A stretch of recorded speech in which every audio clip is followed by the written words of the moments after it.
kinasangkutan ng dating pulis na nag-viral sa isang road rage, panibagong hamon na naman ang haharapin ng Philippine National Police matapos magpositibo sa isinagawang surprise drug test ang hepe ng Mandaluyong City.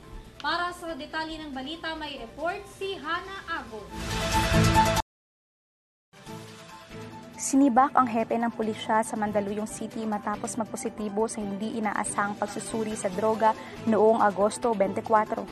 Ayon sa direktor ng Eastern Police District na si General Wilson Asweta, isinagawa ang surprise drug test sa Hiniran Hall Camp, Bagong Diwa, Taguig City. Agad na alis sa pwesto si Colonel Cesar Herente, hepe ng pulisya sa Mandaluyong City matapos mapatunayang positibo sa droga.